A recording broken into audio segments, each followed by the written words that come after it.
the summer solstice in community. Join our annual Arts and Wellness Festival to connect, create, and celebrate with the Soultry sisters. In 2023, we explored what it means to cultivate your sanctuary.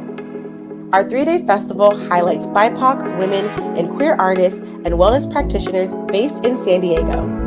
Each year, we collaborate with featured guest artists to build our festival program, which includes creative expression classes, wellness workshops, and performances.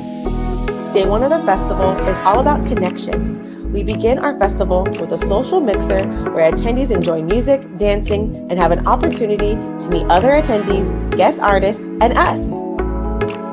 Day 2 of the festival is all about creating. Our arts and wellness workshops give folks an opportunity to explore, embrace, and embody what cultivating your sanctuary means to them. Day 3 of the festival is all about celebration. There is music, dancing, performances, and an open mic for attendees to share. Without a doubt, we always close with a dance party and teach folks the Soultry strut. We are grateful for all the memories made each year at our Summer Solstice Arts and Wellness Festival, and we can't wait to see you next year.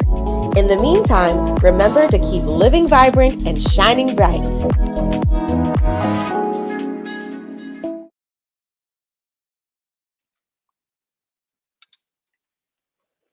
Hi, everyone. Happy Wednesday.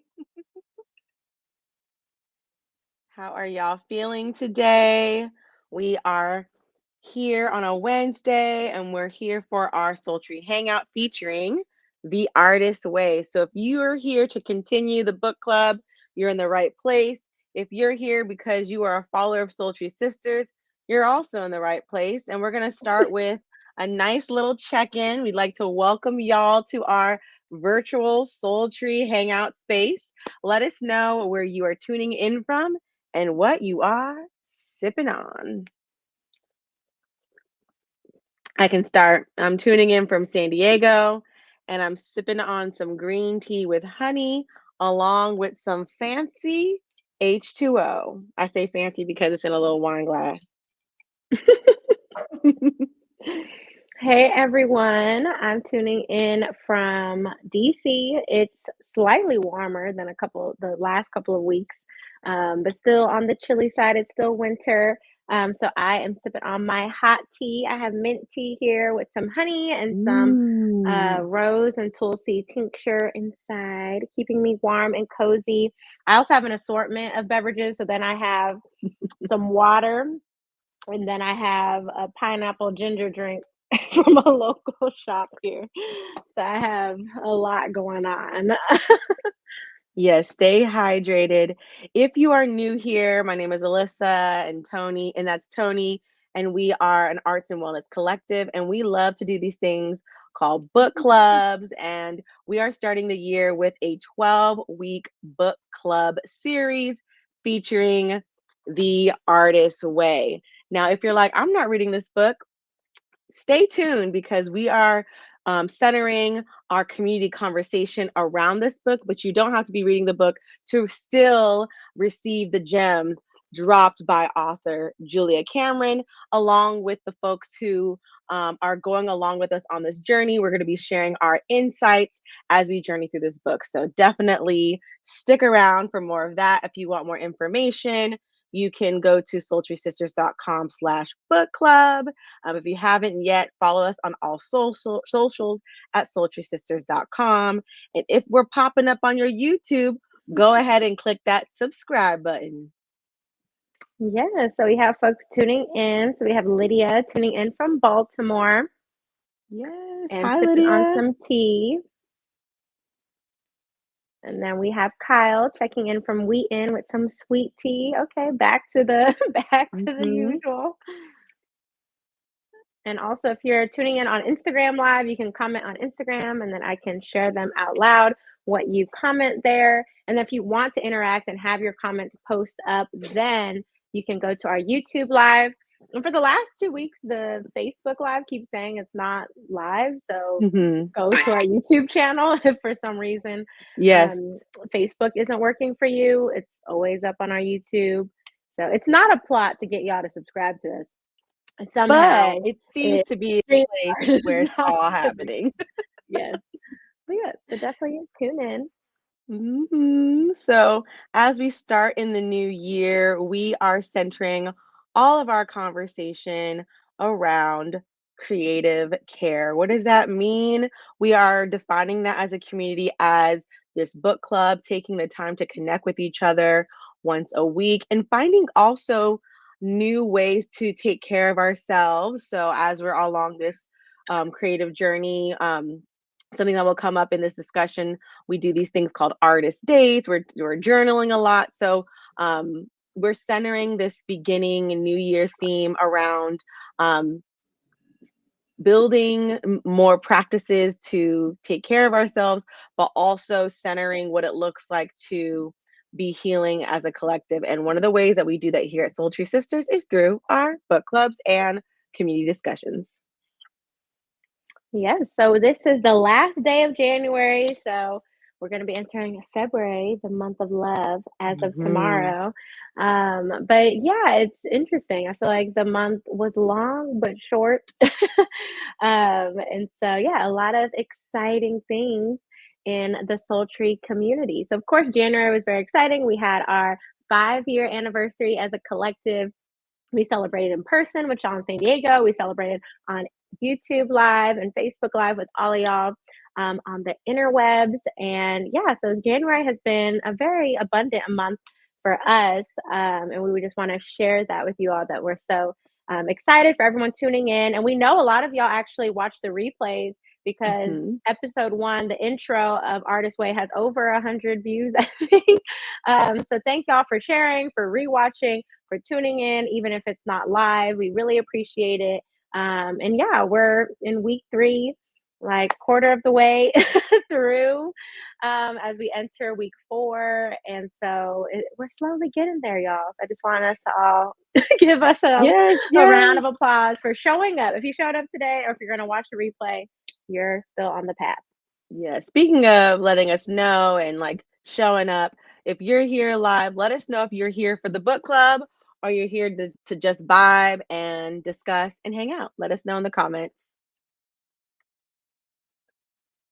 Yes, Kyle shares happy 5 year again. Thank you. Yeah, we're celebrating all the time, so keep it coming. We appreciate it. We Hmm. take it all in. Yes, So thank yes, you, thank yes. you.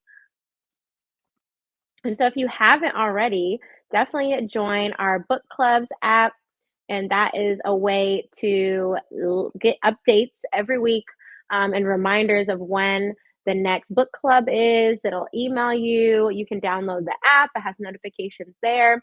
And I just uploaded earlier this week all of February dates too. So it's just every Wednesday. But in case you're someone who needs it on your calendar to remember to show up and have accountability, then we have that. So definitely check out. I'll put it in the chat. Perfect.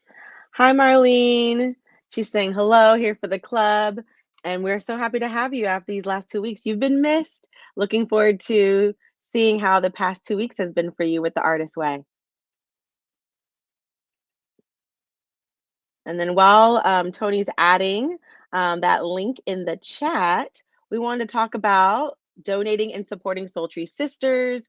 As you may know, we are giving y'all a free community programming. So we welcome all donations and all forms of support, whether you are sharing what we do on Instagram or on socials, whether you're telling a friend to come join the book club.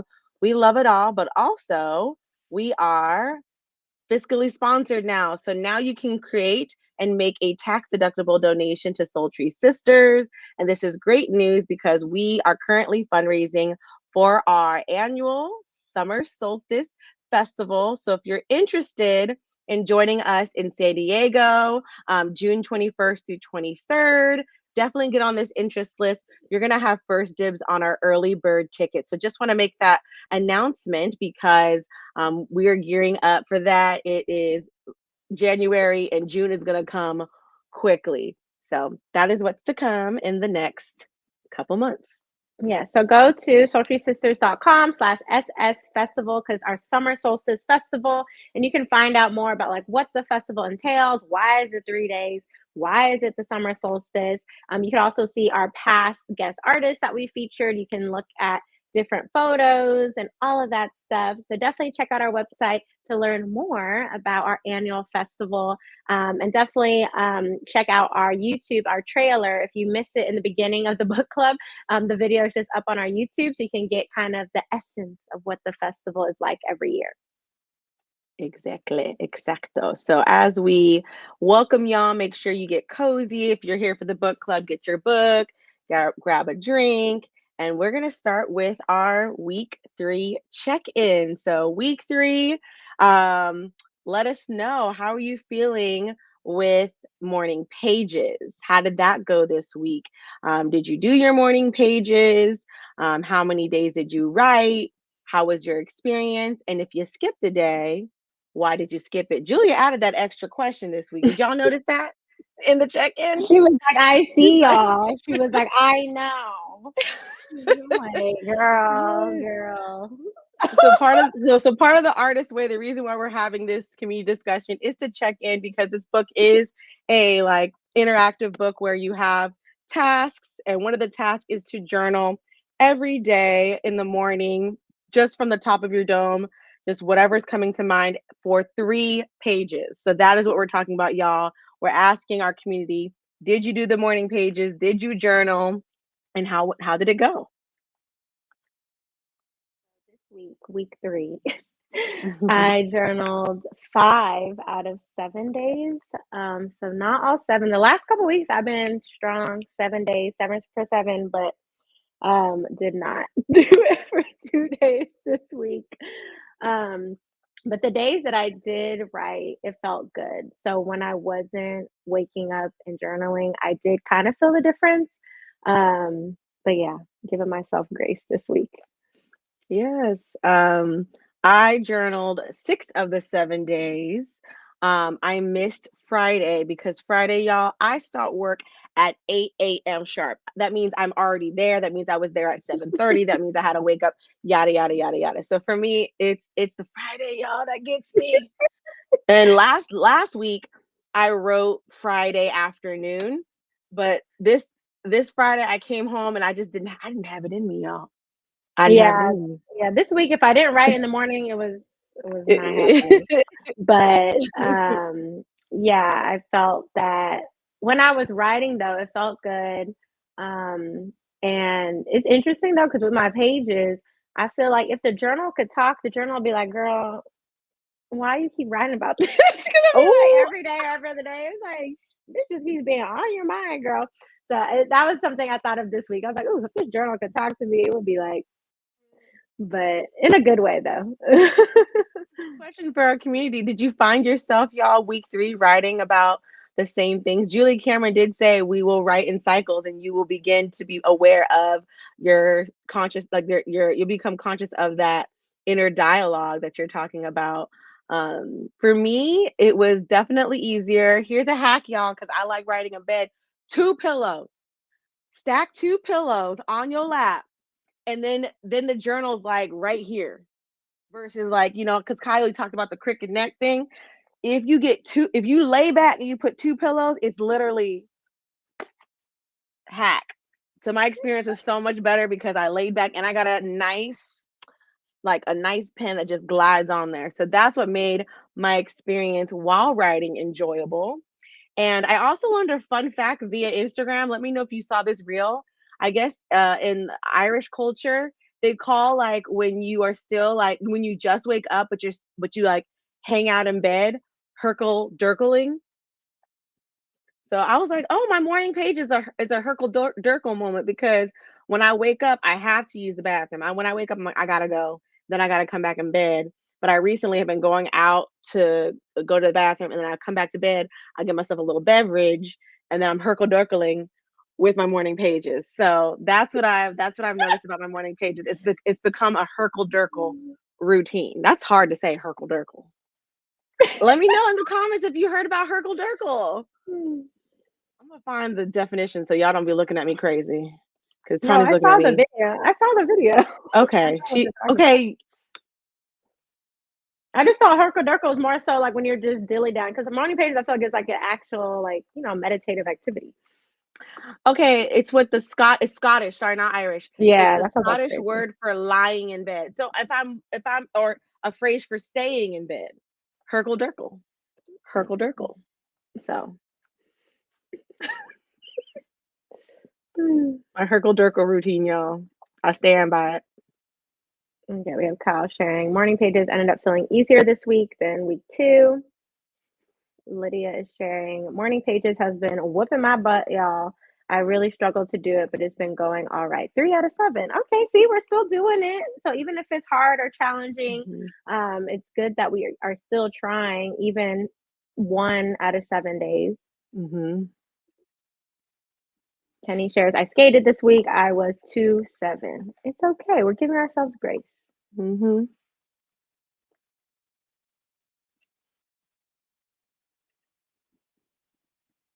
Thank you, Kyle, in the chat for affirming you also heard of herkle durkling. I feel seen.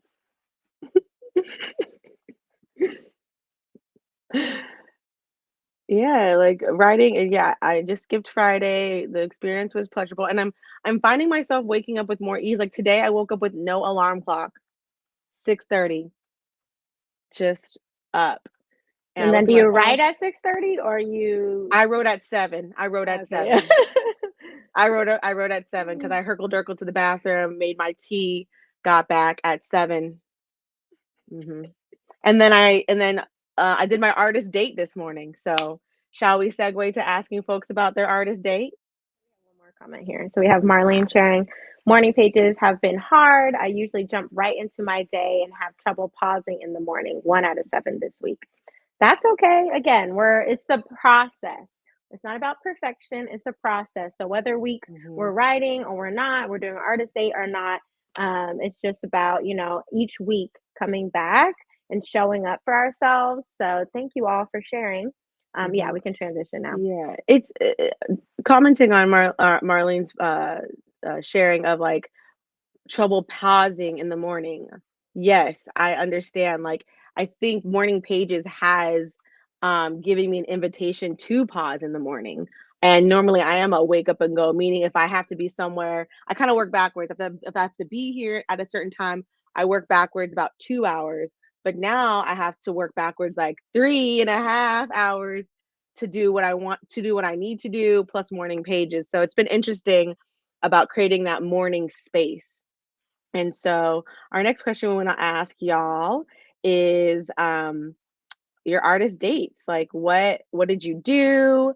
I got mine done this morning. I know some other people might get them done earlier in the week, but for me, my challenge of the artist day is I kept inviting people to go places with me that were creative. And I was like, that's not an artist date. And then that wasn't really an artist date till I thought about it after the fact. So thing is that I didn't have a clear plan about my artist day. I wanted to get loose with it week 3, but it ended up losing me entirely. So because I didn't schedule it. So this morning, I ended up watching a movie called The Kitchen. And it's a movie on Netflix, and it's about a dystopian society. And anyways, the whole point is not, I don't need to tell you about the movie, but having that much time in the morning to watch a movie, y'all, is kind of cool. I was like, wow, like starting my day watching a movie versus at the end of the day is so different. Like, because I have tried to watch this movie at night and have fallen asleep within the first 30 minutes. So to watch a movie like while eating breakfast intentionally, like laying in my bed all cozy, I really enjoyed the movie and I felt like I took in it differently with like a fresh mind. So I never thought of like waking up and watching a movie, but this challenge of getting my artist date in a week gave me a new opportunity. So I really enjoyed it. It's really nice. Nice. So we have here in the chat, Kyle shares, the other thing I've inexplicably discovered is that opening the blinds and getting sunlight actually helps with waking up and writing. Who knew? Not me. Exactly. Yeah. Sunlight definitely helps. So it is a bit hard depending on what time you wake up, it being winter time. But yeah, definitely getting the sunlight in can help activate the brain to want to do it. Definitely. Then we have Geneva sharing. I did 5 out of 7 pages this week, and I'm super proud of myself for that. Yay! Congrats. Yay! And then we have some artist dates here. So Kyle went to the movies to see American Fiction. That's on my list to go see. Mhm. As my artist date, a great movie about Black family and writing and how strange a place America is. Highly recommended. Nice. Mm. And then we have another one. So Marlene shared, I went to go see Origin. So good. Also highly recommend as well. Those are 2 movies I wanna see. Yeah. Yes. Awesome. Okay, y'all have great movie taste, so that's great. So my artist date I did on Thursday of last week. So I did it right away, read my chapter on Thursday too. So that was nice about week 3. So Thursday I went to an in-person film screening for The Black Beauty Effect, which is a docu-series, a limited docu-series. You can find it on Netflix about um, the Black beauty industry and major players and different people of influence in the beauty industry. And so it was a private screening at the Eaton Hotel in DC, in this little theater. So that was cool. I've been a lot of places in the Eaton Hotel, but not the theater. So that was fun to do that. And it was an event that was hosted by Black Girl in Art Spaces, who I like to go to their events in the city. And then they had different people on the panel who work, I guess, in the beauty industry and like influencers. So yeah, it was nice to just intentionally watch the episode and then be there to listen in for the panel. So it was a very Tony artist date. It's like doing what I really enjoy doing, and I tend to go places with myself anyways, so it was a nice Mhm. like, "Oh, I do like doing that." Yeah, I really enjoyed hearing about your artist date and seeing it sounds like seeing movies was a trend this week. Mhm. And then Geneva shares, I lit a candle, turned on my pink mood lights, and danced. Ooh, I love that. Love a little dance. I love a private dance party.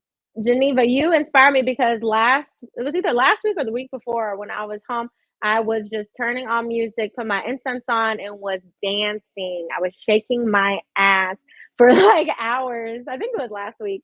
So yeah, you definitely inspired me by sharing. I think you shared in a previous week, and so I Mhm. definitely leaned into that. Um, so yeah, I think each week by everyone sharing, then I get more ideas of things that I can do for my date too. And then Kenny shares, I might not always journal, but I don't play about my artist dates. Ya heard? Nice. Yes.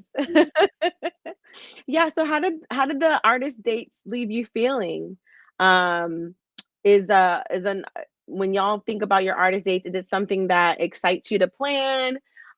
Is it something like me where you're like trying to find the time and what you end up doing is what works in your capacity? Let us know in the chat what it was like cultivating that time and scheduling the time for your artist date this week. How did you make it happen? Like Yeah, I either was think it scheduled or was it impromptu? yeah, with for me, I needed to do it earlier in the week because I had a lot of other plans for the rest of the weekend and earlier this week. So I knew Thursday was the only day You were like, I would have. So then I had found out about that event. Well, I kind of signed up for it a little while ago, but I was like, oh, okay, this will be my artist date. Because I technically had, when I first heard about the event, I invited people, but no one was able to come. So then it worked out that it was going to be my mm, artist date. Um, so yeah, I think for me, not necessarily planning specifically. I mean, I feel like that helps too, but I think knowing that I started a list of the things I would like to do for my artist date, and I think just every week figuring out what day works for me because my schedule kind of changes. So I think just checking in with myself of like, okay, what day is going to be good, and then look at my list of the things I would like to do in general, and then just choose from one of those each week. I think that's how I'm going to move forward.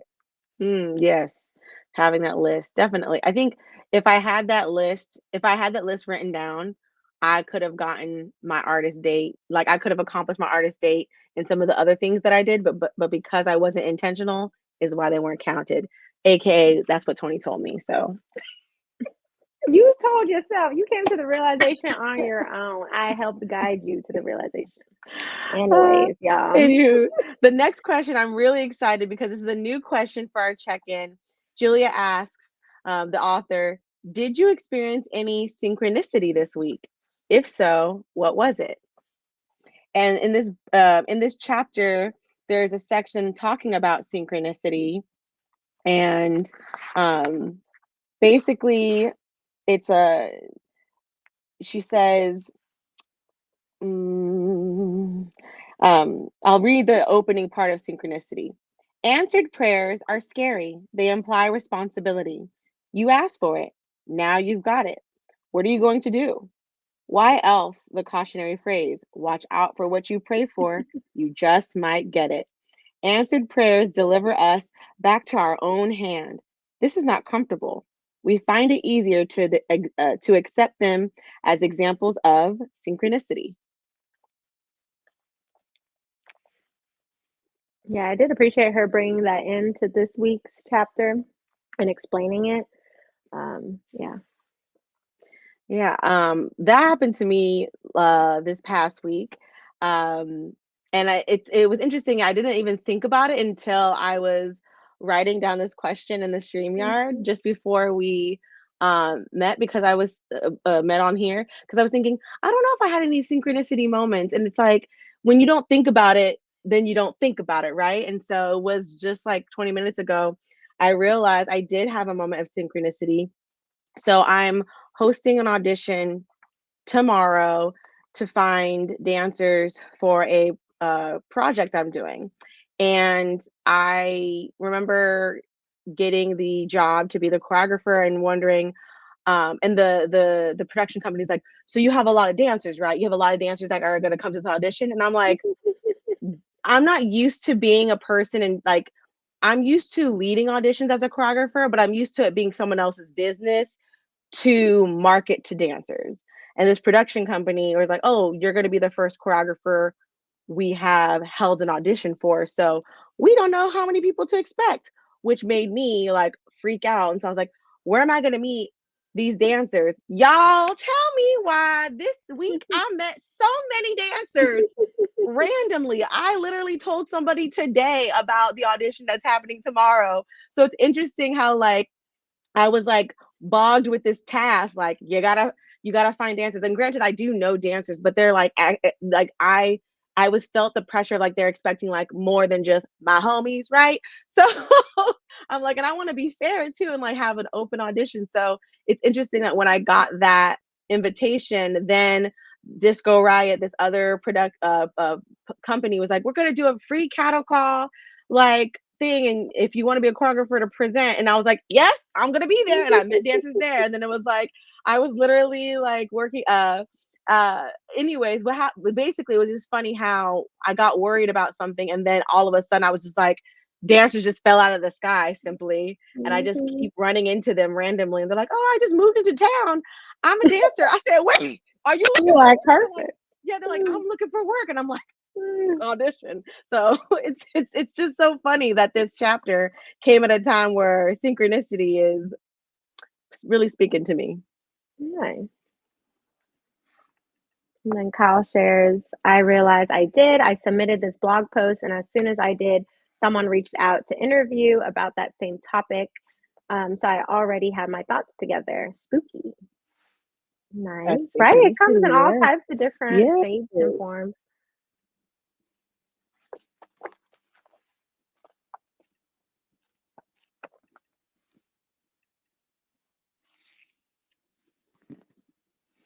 Yeah, there's one quote that says the universe will reward you for taking risks on its behalf, right? So Hmm. putting ourselves out there, putting that blog post, like, making it known that you're seeking something. There was also another quote that I liked here. Um, did you ever observe to whom the accidents happen? Chance favors only the prepared mind. Chance favors only the prepared mind. So even Hmm. thinking about what you want to call into. That's why I really appreciate that quote. It's like, oh, even journaling about what you want, thinking about what you want, is a way to get favors to come to have chance come towards you. Mhm. And the way she describes synchronicity and stuff, that's kind of how I kind of talk about manifesting and stuff. Mhm. Because ever since I was little, like, so I'm like, oh, I want a smoothie today. Then I'll randomly get like a free smoothie coupon or like those Instagram giveaways, and I'll like tag myself and then I'll like win a giveaway. So I feel like those things are all kind of intertwined, and you might have a different word that you use Mhm. personally. And another quote I like in the chapter on page 66 was one of those like italicized one on the Yeah. side. Mhm. So by Stella Terrell Mann, desire, ask, believe, receive. And Exactly. that's exactly how I the tool I use for manifesting. So it's nice that like, you can use different words, different terms, but a lot of times we're all kind of putting our intentions and that energy into similar kind of ways. Mhm. And I think it's interesting, like, she's also talking about, like, with the desire, ask, believe, receive. Um, there's, when people when I think about synchronicity, it's like, is it really coincidence if you're really putting that much thought and attentiveness into something? Like, or is it really that conspiring with universe, with God the creator? That's what this section, or even thinking about synchronicity, got me to think. This whole, like, oh wow, like how much are we in conversation, in collaboration? How open are we to receiving these things? Because at first I wasn't thinking that was synchronicity. I was thinking, oh, that's what I had to do, and it Mhm. happened. But like, well, why did it happen? It happened because of synchronicity. So it's interesting how this chapter really helped change some perspectives and things that I would factor as coincidence or factor as strategy or Mm. manifestation. And Marlene shares, I've been following an artist whose work I like, have never met or spoken to her, but randomly got an email from a publication asking to interview me because she recommended me. I had just been Mm. talking about her work too. So weird. Right? Yeah, it's like those things that like you can't really explain. And it's just, yeah, it's a power of the universe, of God, creator, whatever you want to call it. So yeah, it's nice to hear from you all from different experiences that brought that up this week. Hmm. And so last check-in question. So were there any issues this week that you consider significant for your recovery?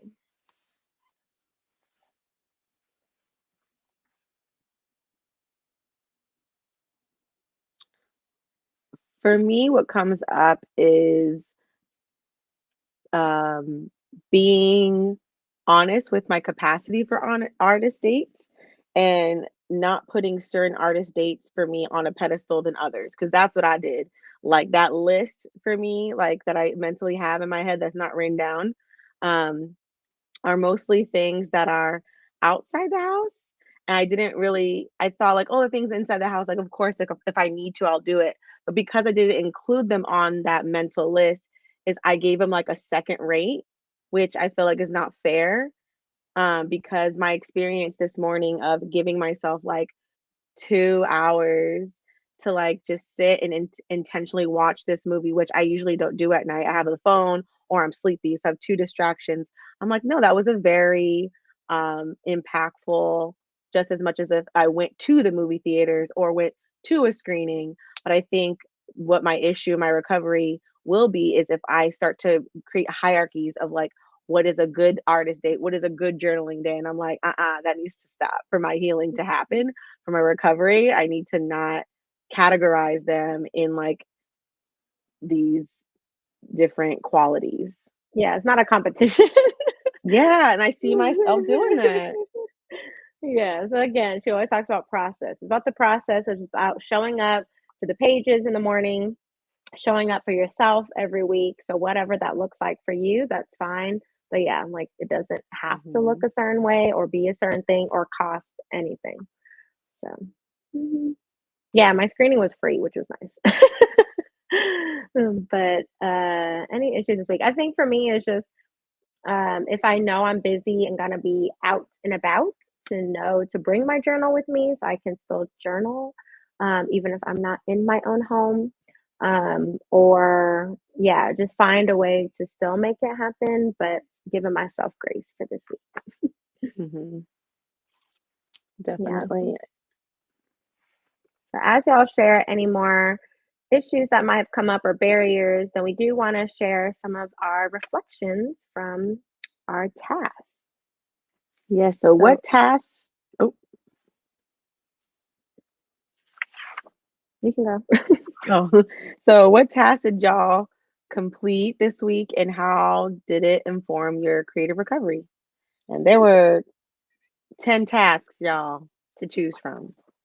And a reminder, she told us to pick the two that we gravitate towards and the two that we're like, eh. I mean, ideally, all of them, right?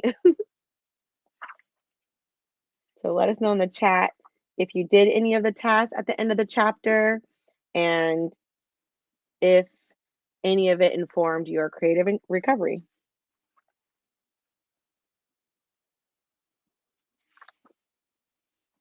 Yeah, I really enjoyed the like first couple of tasks about like thinking about my childhood and stuff. Um, so my childhood room, number one, let me read it out loud.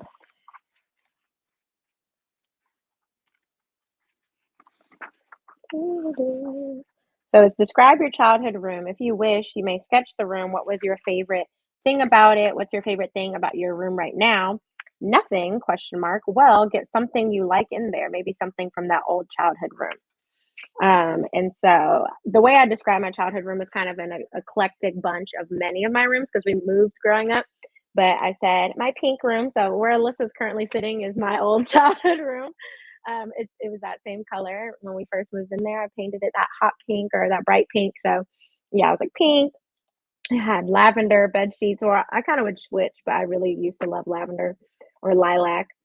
Um, I had this like black iron swirly headboard that now is in the garden.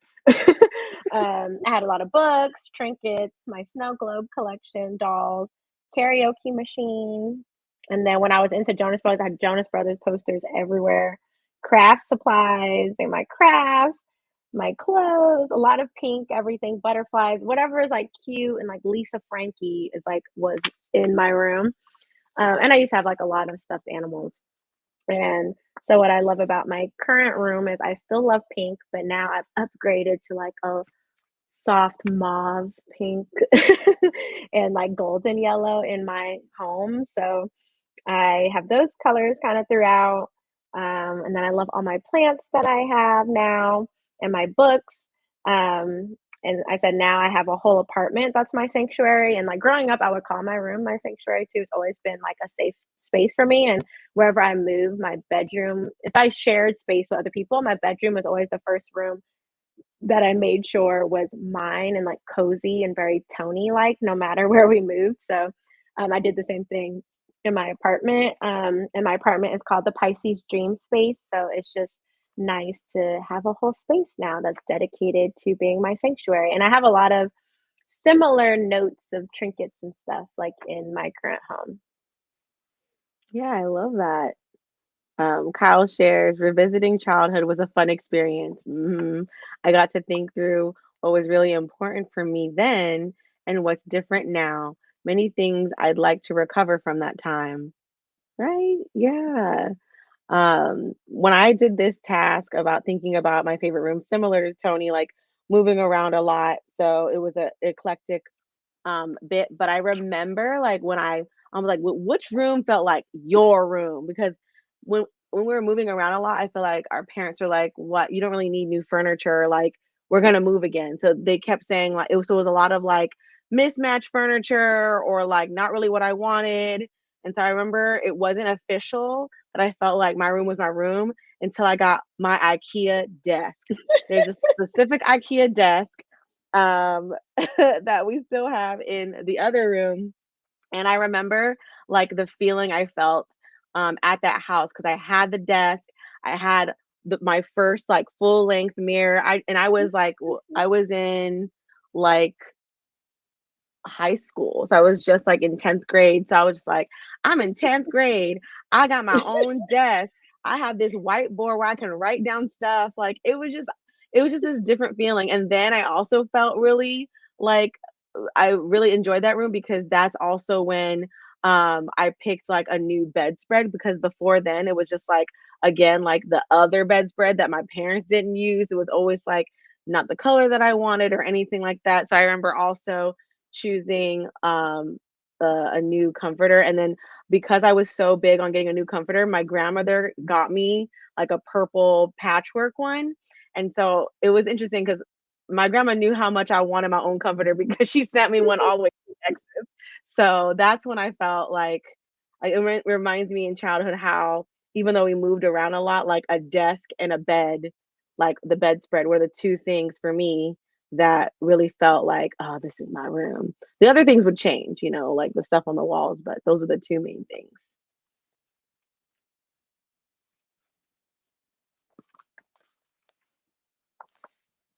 And then is there any other task that I um also like task number 2. It was like write your 5 traits that you liked in yourself as a child, and I was like, "Oh, that's so sweet." Um, and so I put a reader, crafty, fashionista, friendly, and a collector.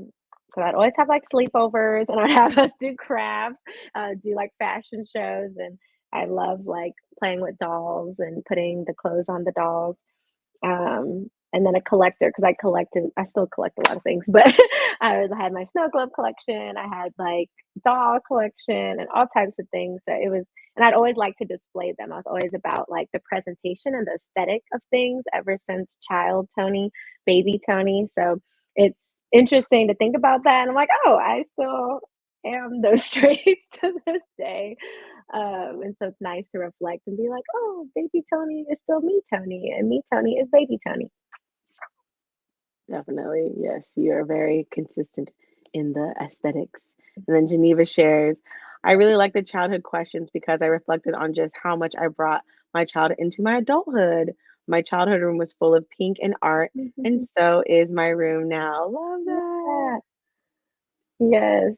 And oh, one thing I also love about my current room is, well, I just moved, but in my adult bedroom, I have this, I call it a self-portrait wall, but it's not portraits I create myself. It's portraits that I acquire or I'm gifted that remind me of myself and my essence. And that's always like a beautiful like part of my room. And that kind of reminds me because growing up, I would always have posters or some sort of art Mhm. stuff on the wall. So it's like, oh, I have always liked having, like, things on the wall that, like, brighten my mood or remind me of me. So back in the day, it might have been, like, a Bratz poster, and then now I have, like, art. Yeah. Yeah, I would say so you can see my room behind me now, and growing up, we had to move around a lot, so our parents weren't always trying to have us, like, paint a room or put a lot of holes for like, you had to put posters, not, like, pictures, big installments. So I feel like now that I've been in a place like I every wall has literally is covered in things because I remember as a child, they would be like, you know, "It's temporary, moving." So when unless I was old enough to nail it on the wall, they weren't gonna do it because 'cause they're like, "We have to take it down." So I feel like I have obviously overextended now, and you can see every wall will have something on it, and it's funny how that's a reflection of, like, not being able to put as much stuff, and now it's like, Imma do what I wanna do. Another thing I really liked on the task is asking about our favorite food, and I thought that was fun, and then after she's like, go get it for yourself." And so, did anyone do that one? Did anyone write the list of, it's number 3, list 5 childhood accomplishments, and then you can list those, and but then the second part of this question was, "And a treat, list 5 favorite childhood treats. Buy yourself one of them this week." So, what were some of your favorite childhood treats, y'all? I put, like, those Jello chocolate puddings. I used to love that. I used to like getting it real cold and eating it with a tiny spoon. I don't know why. Specifically wanted the Jello to be cold and like those little sugar spoons. I just wanted to eat it in a small tiny spoon. I did not get that. I ended up getting my and then I loved what is it called? Fig Newtons. That's really random, but I love me some Fig Newtons. Oh, wow. I I didn't love like them as a kid. Now I do eat fig I stuff, but as loved a kid, Fig I did not Newtons. like I them. was like, give me the fig, okay? And then I remembered I also loved Oreos. So that's what I ended up getting myself. I got myself Oreos because when Tony was here, we had red velvet Oreos, but this time I got the classic. Hmm. Nice. Yeah. Yeah, I've always loved like gummy candy and sour candy, but I always just have gummy bears in my house. So I did happen to have gummy bears and like sour gummy worms this week. It wasn't specifically intentional, like I didn't buy them for this, but I did eat them and they bring me joy. Yeah, it was interesting how much I don't have of those childhood snacks because they're like very processed and stuff. So a lot of the snacks that I thought of were like Dunkaroos. Like I love those. I was like, wow, I really was a processed kid, y'all. I was loving all the like Fig Newtons was probably the healthiest thing that I liked for on that list. That's so funny. Yeah, as a kid, oh, I used to love strawberry ice cream plain. Like even if I went to Cold Stone or those places that add stuff, just no, a scoop of strawberry ice cream, and I'll have the little like real strawberries in it, but just the little Hmm. strawberries. That was my favorite forever. I mean, every once in a while as an adult, I'll get a strawberry scoop of ice cream, but Yeah. Remember those I don't big eat it tubs now. of Neapolitan? The big tub of Neapolitan? So that's That would not have the been, strawberry I like. But yeah, I yeah, do no. remember the Neapolitan, but that's not the strawberry I'm talking Kyle shares in the comments, I was more of an open and expressive kid than I became in adolescence and adulthood, working on reclaiming that in this season. Love that. about. Yes, the pudding snacks pack on the list too. Yes. I don't think I can eat them now. Yeah, I'm not sure if my body would be able to handle it, but you know, that's why I chose the safer bet, cookies. I can do cookies. And then Geneva shares, yes, cucumbers and hot sauce, hot Cheetos. Ooh, that's on the list for me. Wings, Mexican candy, and sour candy. Mhm. I did have some Mexican candy this week. Yes, I love me some Mexican candy, especially the Lucas when you push it through. Mhm. Hmm. And Kyle shares none of my childhood snacks are made with real food. I know, but we're still here. So we somehow made it to adulthood. So We that's are I mean, surviving. Yeah, we're we still. just survived on calories, not actual nutrient denseness, but just the fact that we were eating calories. What was the other food I just thought of as a kid? Oh, I loved eating so it's not a normal kid snack, but little Tony loved lemon. Like, I just love sour, so I would cut lemons like oranges and eat them like an orange. But I had to stop because my dentist were like, "That's not good for your enamel." But that is, like, peak baby Tony food. She's somewhere, give me some sliced lemons by herself, plain, so that was who I was. Just a peculiar snack. Yes. I didn't sour. I had to tame it down, but I love it. You were a Sour Patch Kid, like that was you. Yes. I wasn't sour than Well, sweet you love potatoes. sour. Like you love sour I food. know, but the Sour Patch Kid, the whole marketing is that they're sour, sweet, and then gone. Yeah, that's not fully you. Exactly. And then Marlene shares, Def can't eat most of the snacks anymore. Do you remember those cones filled with ice cream? Yes, with the gum at the bottom. Love those. Yes. Yes. Remember the ice cream man? They still be around, just not as I often. don't be seeing the ice cream man, y'all. I don't be seeing the ice cream man, but I I did get them love. sometimes if I'm by like the park or something. What were some other tasks that you enjoy? We were talking about childhood, and then she hit us with number four, habits. I was like, this is all fun. We're thinking about our memories, and she's like, all right, take a look at your habits. Many of them may interfere with your self nurturing and cause shame. Some of the oddest things are self destructive. Do you have a habit of watching TV you don't like, a habit of hanging out with really boring friend, or just killing time? Some rotten habits are obvious, and some of these are not. So, did anyone do this task? This was on my I don't really want to do this task, so I had to do this task. I was like, oh man, yep.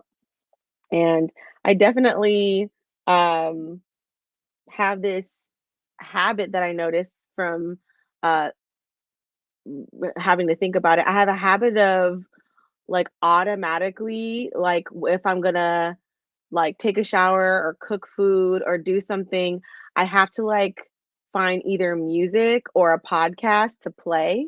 Like it's a habit that I didn't think that I had, but I noticed that like before, and not that it's a bad thing, but it's just a interesting thing that I feel like I automatically do now, which is like, oh, I'm about to drive, let me turn on a podcast. Oh, I'm about to get in the shower, let me play something. And I'm not saying that it's a bad or good thing, it's just an observation of a habit. And she's talking about like rotten habits, but that interfere with self-nurturing. And I think the self-nurturing is like that quietness with self, the being able to sit with myself in quietness. I'm noticing that like I have a habit of like also today when I was like eating lunch, I like wanted to watch a YouTube while eating. I was like, oh, one of the things they talked about was like try eating and just being outside. So I was like, it was just interesting how it's not a like overt habit, but I do notice like idle times like but I'm always trying to I'm there's always over sensory. Like when is it ever quiet? And then I notice like the only time it's ever quiet really for me is the morning pages or I'm asleep. That was an interesting thing for me. I was like, hmm. It's not like the overt rotten habits like she mentioned like over drinking. But this is one I'm like, hmm, it's Yeah, and that's where she interesting. gets into with the chapter, which that's a quote will pull up later, but it's about being in solitude. Yeah. I'm like, am I in solitude if I'm constantly playing something on here? We know the answer, y'all. And then Kyle shares one of the bad habits I identified was not responding to messages slash emails as soon as I see them. Yes, I was reminded of this that I have this habit today because in a meeting someone brought up like, oh, this person. I was like, oh, this person messaged me, and I definitely thought I messaged them back, but I know I did not because I responded in my head. Mhm. But yeah, I think that for me, that habit is something like it's partially slash self protection. But then I Mhm. needed to somehow have a reminder, like, okay, you're not going to respond now, Tony, but a reminder of like, okay, in like a couple of days to actually get back to it. But yeah, if I don't see it, then it just gets piled down. So I'm similar, Kyle. Yeah, and she says for some of the rotten habits that are more subtle, it could be like no time to exercise, little time to pray, always helping others, getting not getting any self-nurturing, hanging out with people who belittle your dreams, list three of your foes and what use do these forms of sabotage have? Be specific. What use? Hmm. Mhm. Yeah, I feel like my major bad habit is social media, but the morning pages Mm. actually have helped me curb not being on it in the first part of the day. Like literally, if I don't do my morning pages, I'm like, you can't be on Instagram yet. So it's helped me like be a human and then check it later on. And I do feel like, I mean, I've still been on it kind of during the day these past days, but it's helped not be the first thing that happens in the morning. And then if I don't want to do my morning pages, I just go back to sleep. So it's like, okay, you're not just scrolling idly, Herkling in Mhm. the bed. You're either sleeping or writing your morning pages. Um, so this spiritual recovery and this process has helped me so far kind of curb that habit. And then it's helped me have a better sleep routine. So I have been better at like going to sleep and then using my little sleep helpers to get me to bed at a decent time. So slowly this journey has been helping me curb some of those. Yeah. Um, But I guess we can get into the chapter. let's get into the chapter. Let us know if there's any other tasks that came up for you. You can let us know in the chat. Yes. So week 3 is recovering a sense of power. So I really appreciated this week's chapter because I felt she really brought up important topics and themes that I feel like a lot of us talk around or about, but I feel like she Mhm. really helped ground us and define things so then we're on the same page during this journey. And so the first area, of course, she's talking about anger and how anger is actually helpful. And so the first quote I want to share is anger is meant to be listened to. Anger is a voice, a shout, a plea, a demand. Anger is a map. And this reminds me of the Mm. book club we did for Atlas of the Heart by Brene Brown. We did that one 2022. So go to our YouTube and look at our replays for that. There's so many emotions, 80 something emotions that we talked about in that book. But Brene Brown talks about emotions being a map and really talks about anger. And so I appreciated that Julia Cameron also has a section on anger because I think in our society, especially people of color, Black folks, anger is definitely looked down upon, unfortunately. So I feel like this was a helpful section to start off with, especially. Yeah, and that anger is also included in the healing process because Mhm. people think like, "Oh, I'm healed when I have no anger." And you're like, "No, anger is a part of being a human." So that goes into the next quote is that in the recovery of a blocked artist, anger is a sign of health. Mhm. And I was like, yeah, so when because I feel like she also talks about how sometimes we can be angry at being angry. So this quote about being able to see it as a sign of health is like, how can we lean into anger and let that inform us? And that goes into the next quote of anger is not the action itself, it's the action's invitation. And so more so it's like when we get angry, ask ourselves, what does this mean? Like, what did y'all think when the first chapter about power, in this chapter, the first thing is talking about anger. To me, it. I I didn't realize before. I mean, with reading Alice of the Heart, I understood anger more, but I didn't think about in that book how now reading The Artist's Way, how anger has actually been the fuel and catalyst of a lot of my creative projects. Yeah. Yeah, I feel like this section, she's really emphasizing how anger really is a tool to, you know, be empowered, I guess, right? Like to do the action that you want to do. So it's like one of the emotions that can, galvanize us to make change. Mhm. So yeah, we don't have to shy away from it or hide that we're angry, but more so lean into it and ask it questions to guide us to do the action, right? So she's saying don't just be angry and then let it turn into rage, right? And just do nothing about it. But she's saying how anger can help us do the things that we want to do, especially on this artist journey. Mhm. And then we have Kyle sharing. I kind of expanded it to lots of negative emotions with this idea. Explore, don't ignore. Okay. Explore, don't Explore, don't ignore. ignore. Yeah, But like, yeah, why does that make you angry? Like, what do you wanna do hmm about that? How can we Yes, definitely. yeah, because Julia Cameron's definitely like, don't just sit in it and do nothing, right? You can sit to process, but then after you process, to then lead to action. Mhm, she says, "It tells us we can't get away with our old life any longer. It tells us that old life is dying. It tells us we are being reborn, and birthing hurts. The hurt makes us angry." hmm Mhm. And then Kenny commented, Lama Rod Owen's book, Love and Rage, delve deep into that. Okay, another book Mm. recommendation. Thank you. Yeah, so the last quote in this anger section that I want to share is anger is our friend. It will always tell us when we have betrayed ourselves. Mm. Right? I was just I like, had I ooh, was like, "Wait, what?" Because really when I'm angry, I am angry at myself. I was like, "How did I get God again? How did I let this happen?" I do feel that way. Sometimes I'm angry because like I don't want to be angry, so I'm mad at myself for getting to the point where I'm angry, if that makes sense.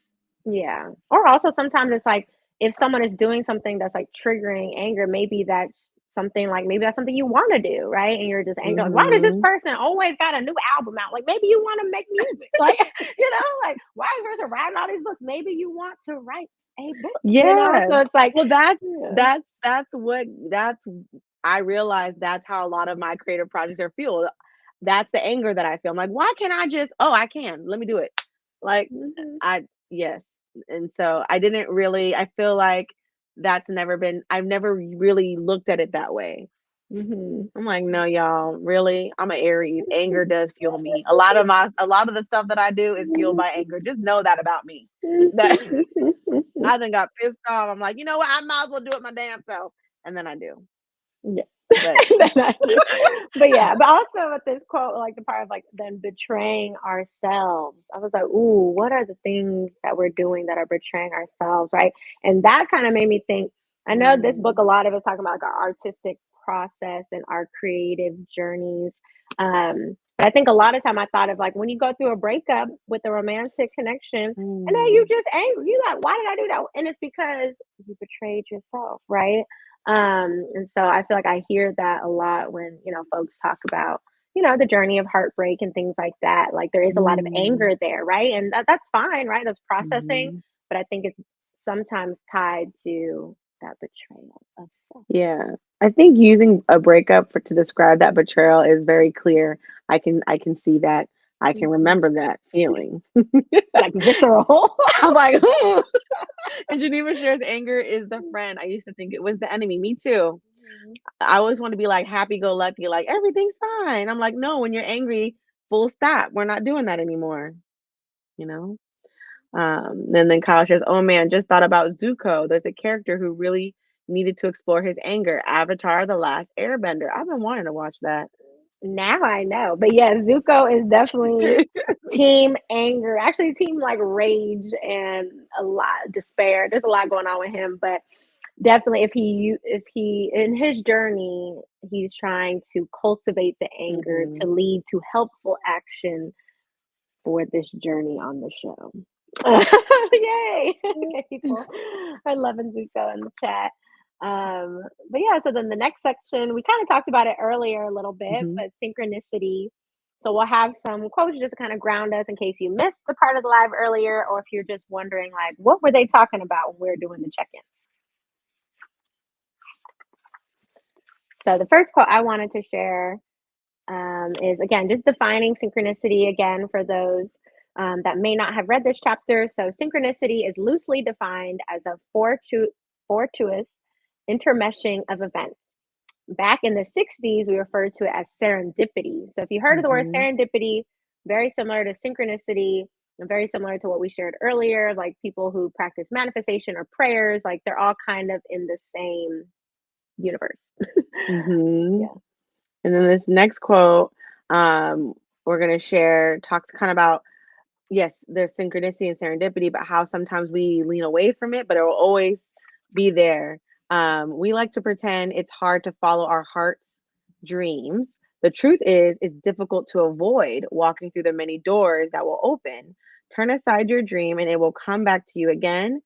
Get willing to follow it again, and a second mysterious door will swing open. This is kind of like the Mhm. part of synchronicity where she's saying how, like, a universe is like pretty much there to give us our blessing. It's a Mhm. matter of us having an open hand instead of a closed fist.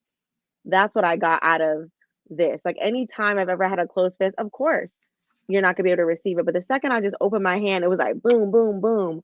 And I can definitely attest to that with many experiences. So I thought this is a good quote to have you ever thought about y'all how there's that one thing, that one creative project or that one thing you want that comes back different in different iterations maybe? Like, is there something as we're navigating the artist way that maybe through synchronicity has been coming up as you started this reading this book? Is there a certain creative act that you kind of put past that is now starting to show up in your life? Mhm. That makes me come back to the quote that I shared earlier. So the desire, ask, believe, and receive. So that's what you meant with the open Hmm. hand. That's receiving, right? Being open Hmm. to the universe, to creator, um, to provide for us. And I think also with synchronicity, it's really like planting that seed. Like Mhm. it doesn't always happen the same week we say the thing, right? We can plant the seed this month in January, and then June, we're like, oh, I was talking about that thing, right? So also I want to share like synchronicity and serendipity.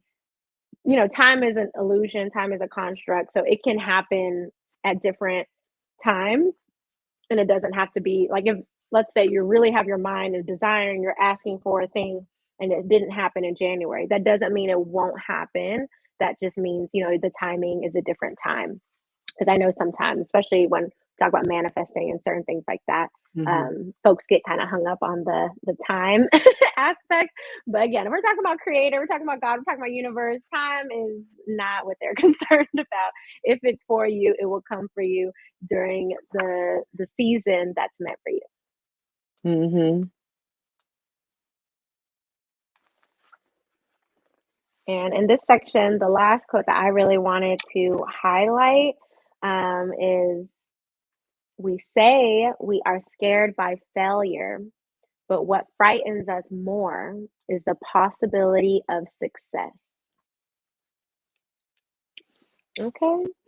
And I just want to share that with everyone Mhm. because I feel like that is very true. And I feel we kind of talked about this in previous weeks, but I appreciate this quote for being very specific of like, yeah, it's not really that we're scared that's not going to work. Maybe we're shadow artists because we're afraid that, like, oh, what happens if it does come into fruition? And that's one of the things I wrote for one of the tasks or something. I was talking, or I think it was that other free write that's in here, The inner compass? the detective work one. That one. Yeah, it was Before the growth. cool. hmm Mhm. But one of those made me think of like, oh, I think the fear for me sometimes with my creative stuff is not that it'll be a failure. It's like, oh, sometimes I think my fear is that I'm gonna have more on my plate and I'm already tired and burnt out and at capacities. And if I add another thing, it's just like this is a lot. So sometimes I think that is kind of what blocks me is the fear of the thing working out and then having another thing I'm committed to. I definitely feel that. Mhm. Mhm. I had to remind myself that recently because I am like working a lot right now as a choreographer, hmm and I was getting all those fear things. And I was like, no, like, what if what, like, I was, did I overcommit myself? Now I'm going to fuck it up. And like, or maybe you're meant to have all these happening all at once. hmm Maybe this is supposed to happen. Maybe you are actually equipped to do all of these things.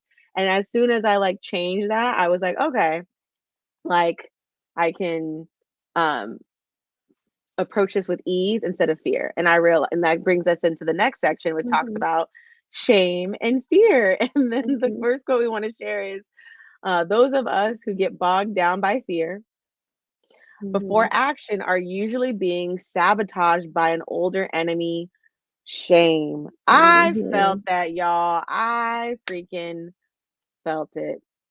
hmm Hmm. Especially when, with artists, where we talk about like shadow artists, we talk about the foes or these like, what did they call it last week? The crazy makers, right? Like there's a lot of things that can come in and disrupt us from, knowing ourselves that can cause this shame. And I think shame is also one of those emotions that like if you feel it, I feel like it lasts for a long, it has like a stain to it.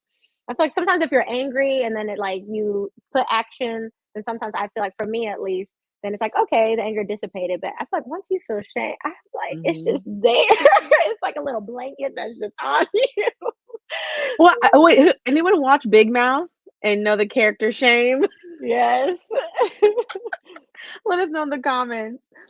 Kyle shares the section about what happens when we act in behalf of our truest dreams really resonate with me. I wrote about praying with your life and not just words. Mm, Mm-hmm. Mm-hmm. Mm-hmm. Yes. And then extended, um, your life should be a prayer slash spell for your life and the world you want to see. Yes. yes, Yes. I love Mm-hmm. that, and um, I feel like that kind of reminds me of how we show up. I don't know if they shared that specific kind of quote in the last book club we had, y'all. If you're new, we read the book How We Show Up by Mia Birdsong over the fall. But I felt like that book was really about, if you want to live a certain life, then show up in that way, right? Like you want to be Mhm. close to your community, go to community events. If you want to be a creative person, host a creative thing. And so I feel like that book and the Now Artist Way are also in conversation, especially with Cal's comment. Mhm. And with shame, the next quote I wanted to share, again, just kind of defining it so we all know kind of what we're talking about. So, shame is a controlling device. Shaming someone is an attempt to prevent the person from behaving in a way that embarrasses us, right? So, I think that's why it's common for like elders or other people that we might have looked up to that might have actually shamed us because they were like, why are you why are you trying to be an artist? Artists are what Julia, has said many times, like broke, you know, have addictions. Like, why would you want to do that? And then you're just like, oh, Mhm. I guess I shouldn't do that. Yeah, I know some people feel like, like, like, "Oh, you're an artist, good for you." I'm like, "What do you mean good for" like, this is a A very, badge of like, honor. the tone, and that goes into this next quote, like, "We must learn that when our art reveals a secret of the human soul, those watching it may try to shame us for making it." And that happens to me a lot of times when I tell people, like, "Oh, what do you do?" I'm like, "I'm a choreographer." They're like, "Oh, no, but what do you" like, "No, but, like, what else do you do?" And I'm like, I I'm a teaching artist. Okay, but like what else?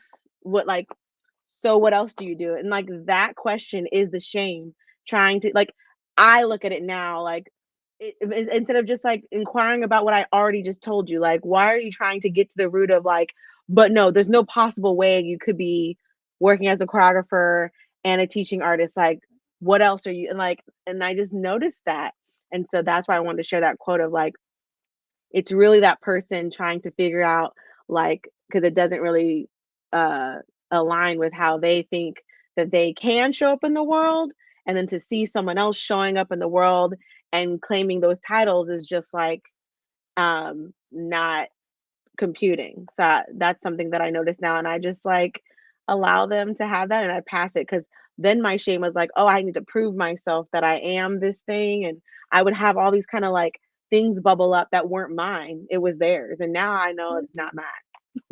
Yeah, exactly. It reveals where they're at, right? They're at a space Mhm, that doesn't see art as, a full thing that someone can do as their entire being. And that's where they're at. They're over mhm, there.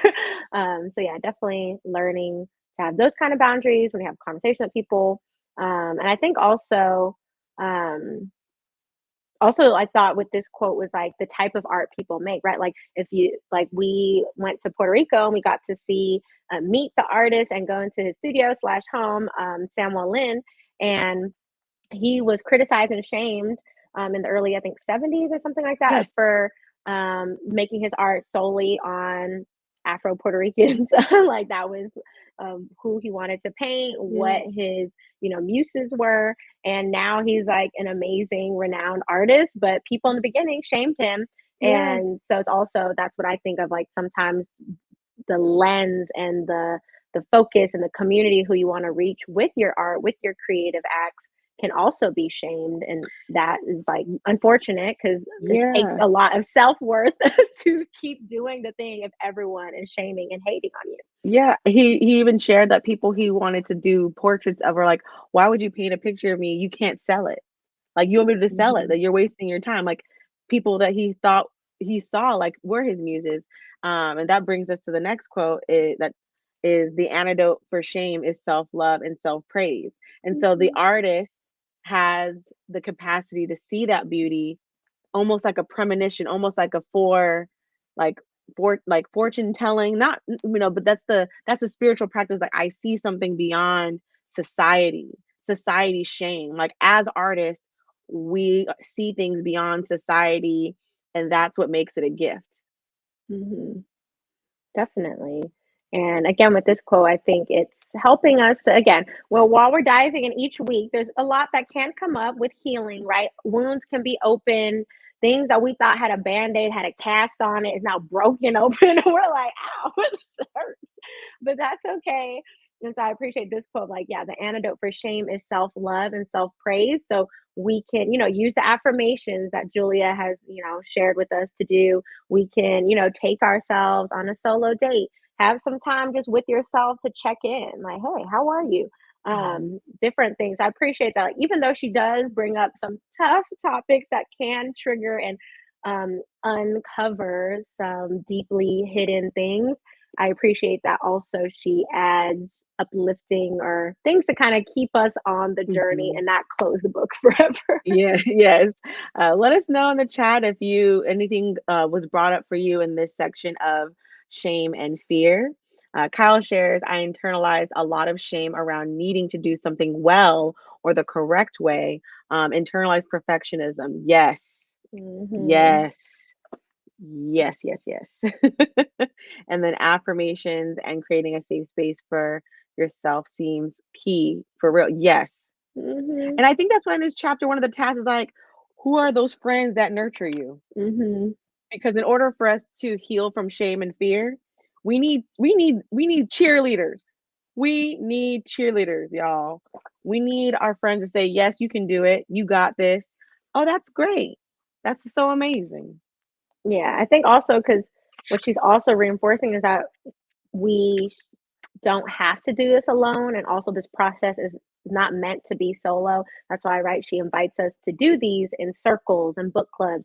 She invites us to call a friend, to check in with, our supporters and our nurturers, because she knows that we can't do all of this healing work for 12 weeks in a bubble by ourselves. Like, that's impossible. We will not be able to sustain ourselves that way. So I appreciate that also in the book really emphasizes like having a community. It doesn't have to be big. It's not about quantity, it's about quality, right? So having the go-to people who are affirming you, who are there for you, who are not Hmm. enabling, but are actually nurturing and feeding your soul. Yeah. Hmm.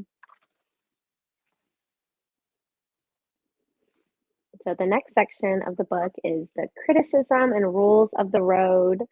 We just have two sections left that we're gonna share today. So we're almost there, y'all. But yeah, if you still have any comments for other sections we've talked about, feel free to keep adding them in the chat, and then we'll get to them as we get to them. Yeah, the one quote that I really and that really resonated with me throughout the talk of criticism was the gem she dropped like at the very end, and she said, "Creativity is the only cure for criticism." And for Hmm. me, it's like for us who we're all like, if you're coming out of the shadows to um, reclaim your inner artist, or whether you are claiming other aspects of your creative artist identity, the only way for us to cure criticism is just to make things, to do things, to be a beginner, to be bad at something. She talked about that in previous chapters, like it's okay to be bad at something. You're just beginning, just make things for maker's sake. So I appreciated that, like, yes, she gave context to like where what criticism is and what it looks like. She gave a personal story, but at the end of the day, she's like, look, creativity is the only way to cure criticism in this healing journey. To keep Hmm. creating. Like if you made something bad, make a new thing. Or sometimes criticism can make you make a thing better. And I resonated with that because sometimes when I make a work, I want it to be perfect. And then criticism, sometimes I won't pick it up again, but it depends who's criticizing it, right? Some people will make you not want to pick up the pen again or pick up the paintbrush. But other criticism, if it's done in a way that we can really receive it, can make us maybe create a chapter or a missing piece of the art that we would have never elevated our work if we didn't receive that type of criticism. So I appreciated like being affirmed that criticism sucks when given in a very abusive way, but also it can really sharpen us. Like iron sharpens iron. If you show it to the right person, it could really elevate our work. Hmm. Yeah, so she talks about pointed criticism. She talks about useful criticism, useless criticism, and irresponsible criticism. But I'll share out loud the 9 rules of the road. So, number one, so there are certain rules of the road useful in dealing with any form of criticism, page 72. Number one, receive the criticism all the way through and get it over with. Number two, jot down notes for yourself on what concepts or phrases bother you. So if you're triggered. Number Mm-hmm. three, jot down notes on what concepts or phrases seem useful. Four, do something very nurturing for yourself. Read an old good review or recall a compliment. Number five, remember that even if you have made a truly rotten piece of art, it may be necessary stepping stone for your next work. Art Mm-hmm. matures spasmodically and requires ugly duckling growth stages.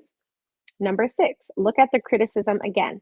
Does it remind you of any criticism from your past, particularly shaming childhood criticism? Acknowledge to yourself that the current criticism is triggering grief over a long standing wound. Seven, write a letter to the critic, not to be mailed, most probably. Defend your work and acknowledge what was helpful, if anything, in the criticism proffered. Eight, get back on the horse. Make an immediate commitment to do something creative. And nine, do it. Creativity is the only cure for criticism, right? So she's like, it might suck, it might hurt, it might be offending you, but criticism, right? She's talking about is a part of this process, is a part of the creative recovery. And I think the recovery part is how we take care of ourselves and do these 9 steps or whatever feels called to you. So number 4 is what stood out to me.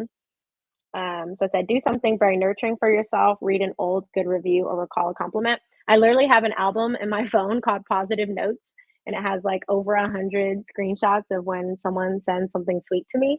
It could be personal, like a friend being like, oh, it's so nice to hang out with you today. It could be from a lover. It could be from work. It could be I'm acknowledged for something that I did publicly. But I have that album where I literally just can look at it whenever I'm feeling down. And so it's nice to also for those things to have a home so you know where to go when you're feeling down. Um, and so I do these things when I'm not feeling down. So then on those days, then I know where to go. I love that. That's something that I don't have, but I could definitely use. Mhm. And then Geneva shares, I encounter criticism when I'm dancing and singing, the voice in my head telling me this isn't good enough and others can do it better. hmm But I've learned my art is about how I feel Mm, while doing it, not what I think. Letting the artist be free. love that. Yes, yes, yes. Mhm, How we feel. And I was like talking to somebody, I was thinking like the the the part of dancing for me that I love is how I feel while dancing, mhm, not necessarily who sees it.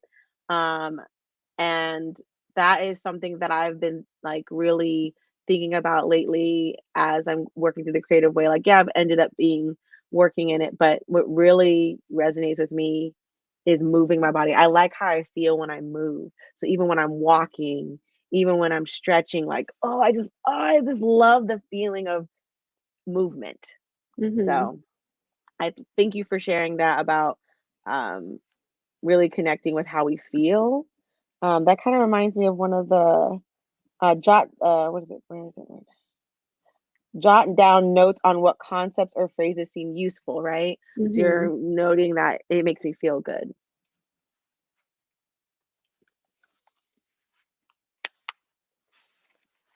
And then I really enjoyed the next section, which is the detective work and hmm exercise. And so it had 20 like fill in the blank phrases. So I really enjoyed that activity.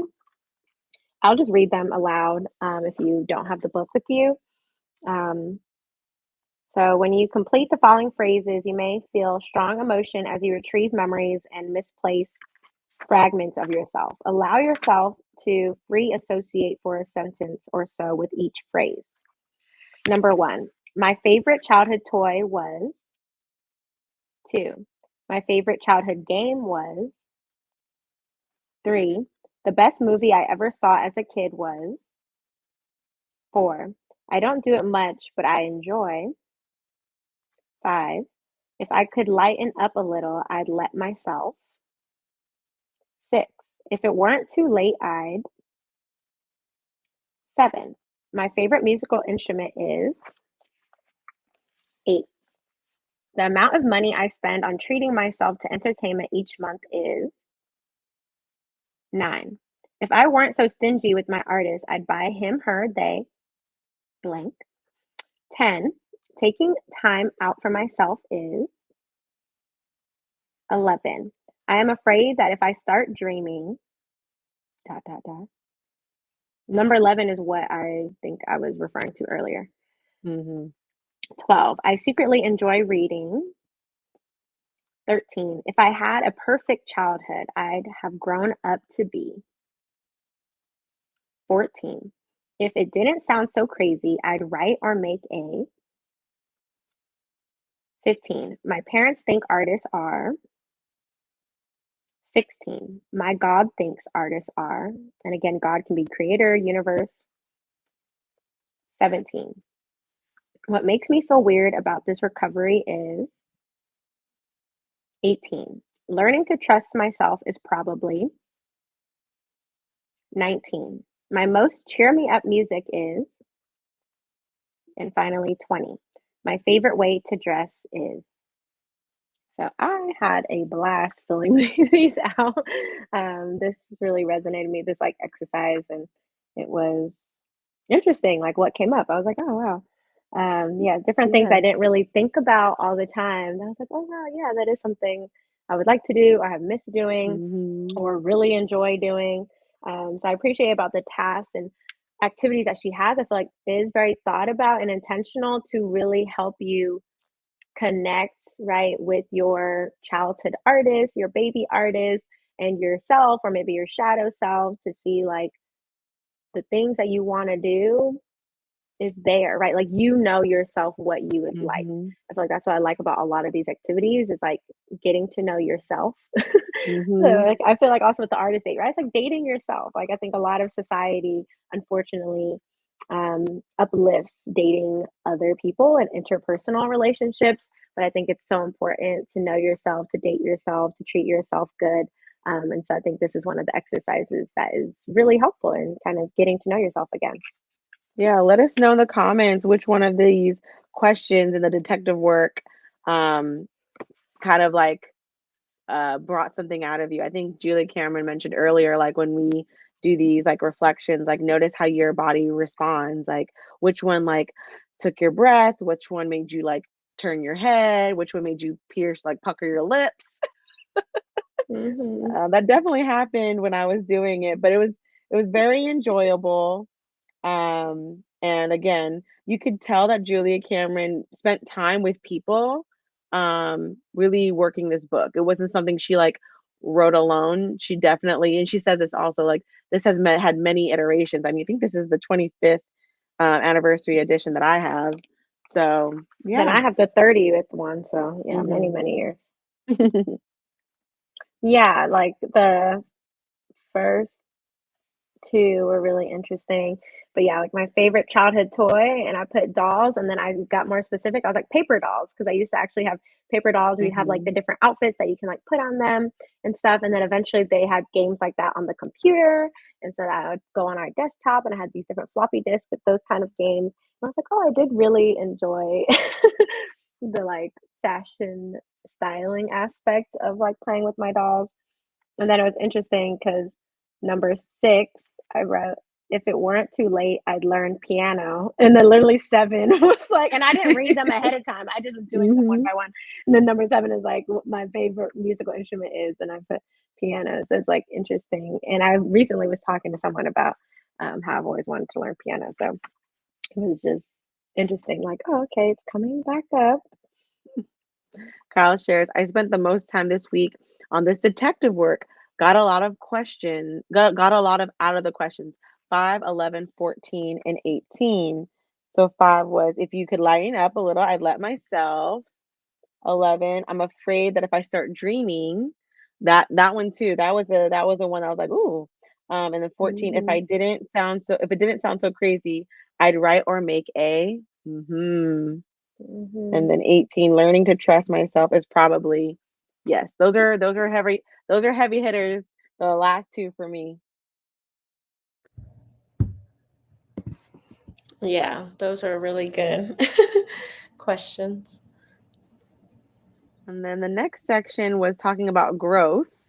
And in this section, um, she she describes growth as an erratic forward movement, two steps forward and one step back. Remember to be very gentle with yourself. A creative recovery is a healing process. And I appreciated that because as we check in every week, y'all, we're gonna have times where we take two steps forward and then one step back, whether we get the artist date, maybe not, maybe we rewrite all 7 pages, maybe we don't. So I really appreciate this reminder. As week 3, we might be like, you know what, if I can't do it perfectly, close the book, I'm done. But she's saying, growth is a erratic thing. So I appreciated that reminder at the end of this chapter. Yeah, and another quote I wanted to share is more than anything else, experiment with solitude. See what you're talking about earlier. Will need to make a commitment to quiet time. And I think that's important for any healing journey, right? Like if you are very sick, you have to be hospitalized, right? There's a lot of time where in a hospital you're by yourself.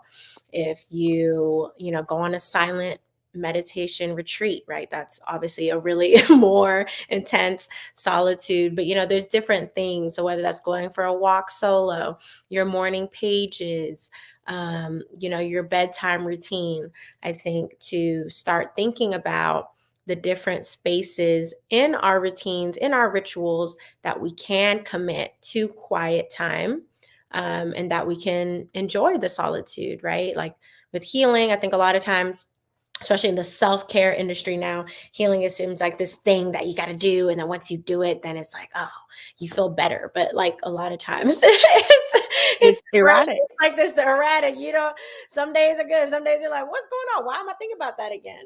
But It's the spiral that yeah. we talked about, that Buddhist theory of like we will come back to things, but at different points in our life, and the vantage point will be different, either from below or above. Yes, exactly. Yeah. But the solitude one, it was a good reminder for me. I Yeah. want to lean into that more. And because solitude, that's how you know what really is you, what's your voice, what your thoughts are, what your experiences are. Again, when you're doing these tasks, you can check in with Mhm. yourself. And that's how you heal, because you're connected with self. You are able to show yourself self-love, self-praise, and all of that. Yes, and the last one I really this quote, I want to leave us with thinking about this as we go into week 4 is as a creative being, you will be more productive when coaxed than bullied. She talks a lot about like in this chapter about nurturing ourselves, making sure we're fed, making sure we're like giving ourselves those treats. Think about that childhood play. So I feel like this week about recovering our sense of power was also about recovering our sense of play.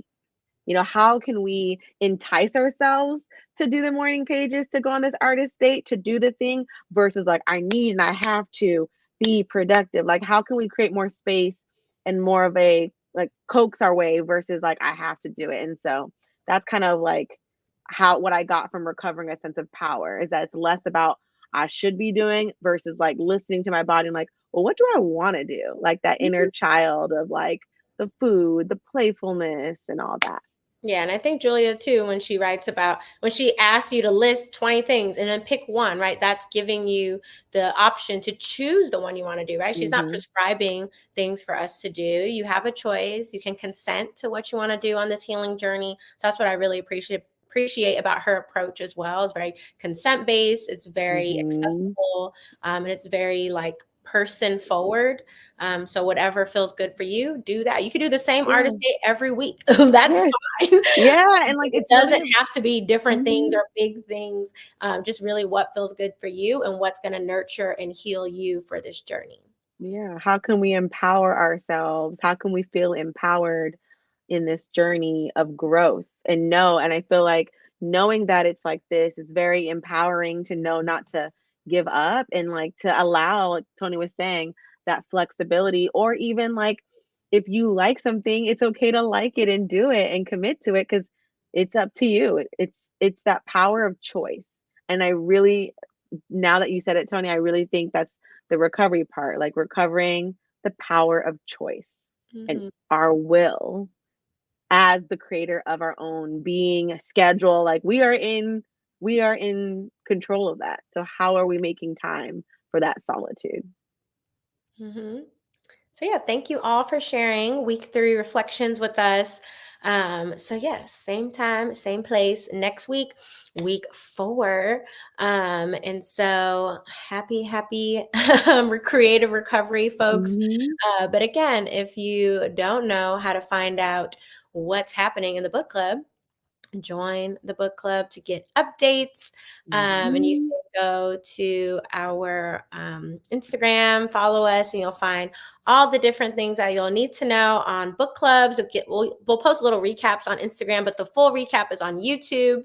And you can go to our website, sultrysisters.com/book club, to learn more, of course. And we love doing these book clubs for our community.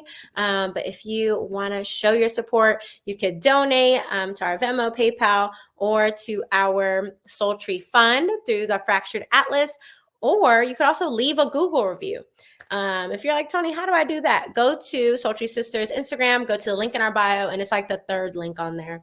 Click review. You can send a Google review, or you can even just do a survey and leave a private feedback form if you want. But Google reviews is best for Yes. visibility. And so if you are willing to do that, we appreciate it. It's free 99, and it helps promote the work that we do to our community and to potential funders, so we can keep doing all of this good stuff for you all. So, Yeah. yes, so thank you for joining, and we will see you all next time. Bye.